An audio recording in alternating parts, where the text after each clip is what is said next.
Okay, so I'm on my way. I'm going to a place so I can make a video for this channel, but it's going to take me 2 hours to get there. So I thought on my way there, I'm going to be stuck in traffic. It's slightly raining.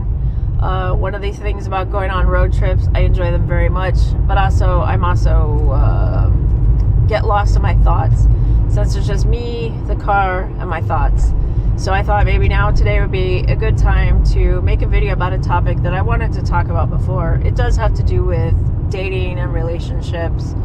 I was kind of inspired to make this video after watching someone who did a video about what it's like to date an addict. So of course, if I am going to make a video about that, I should probably give some sort of a warning ahead of time.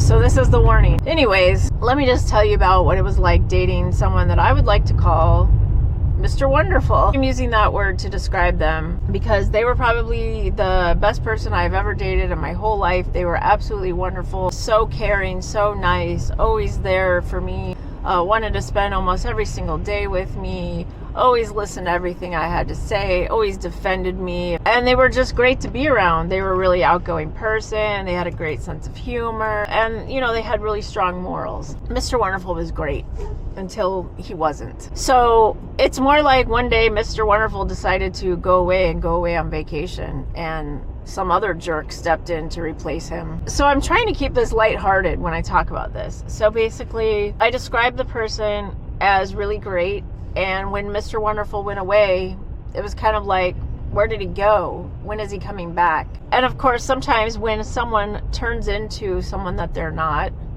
you tend to question who they really are. Were they always like this? Are they just two-faced? Do they have a split personality? Did I only happen to see the good side, but really there was like this dark side underneath? So Mr. Wonderful, he goes away on vacation a lot. And I'm not too happy with his replacement because you know what? I only wanted to date Mr. Wonderful. I didn't want the other guy. Sometimes when things go awry, it's very easy for someone to kind of get angry, flip out, call you names, and then later tell you something like, I'm so sorry I said and did those things because, I'm going through a hard time. It's really difficult at my work right now.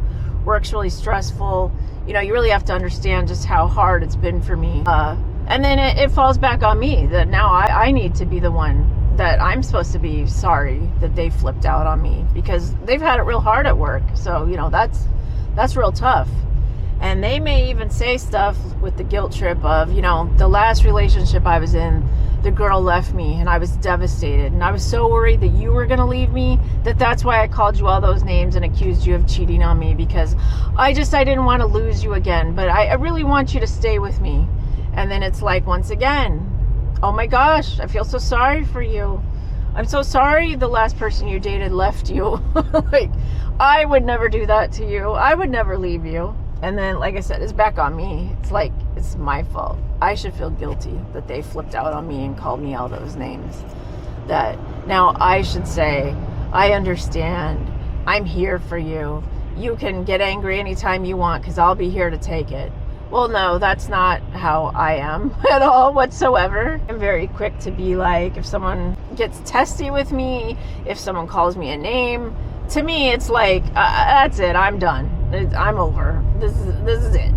Okay, so then usually that's when they come crawling back. They're so sorry. They'll bring you flowers. They'll do all this stuff to like win you back because after all, you're wondering where Mr. Wonderful went. Mr. Wonderful might come right back just like that after being so awful, calling you all those names. There's Mr. Wonderful again. Mr. Life of the party. Mr. gonna bend over backwards for you and bring you gifts and tell you over and over how sorry they are. And also in the age of social media, of course, they'll go online and post all about how wonderful you are and how you're the best person they've ever dated. But let me also tell you, with social media, the moment they have a couple drinks in them, how quickly they go on social media and write about how you're the absolute worst person they've ever met in their life, call you all sorts of names, and basically completely run a complete smear campaign on you to all your friends and family. That's what happens when Mr. Wonderful goes on vacation. So even though I am describing a relationship that I had well over 10 years ago, and I'll certainly never put myself through that again. The sad thing is a lot of times we long for Mr. Wonderful to come back, and maybe he'll come back for like a little bit, but he doesn't stay. And so that is why I am very quick to not get in a relationship like that again. How can I say that's my advice to you, to don't get in a relationship like that? Because sometimes you don't know that you're in a relationship like that. You're with someone who's wonderful, and then maybe 6 months later, some weird things start happening where they're not so nice. And then another 6 months later, something really awful happens, but you just never saw it coming. Maybe there were some red flags that you ignored, but they are so good at doing what they do. You just would never suspect that Mr. Wonderful had this other Dr. Jekyll, Mr. Hyde to them. Anyways, like I said, I'm just going to continue being stuck here in traffic and making my videos and trying to keep this upbeat and lighthearted. If you have any comments you'd like to leave, please do. I do read any comments that people leave and will most likely respond. Thank you.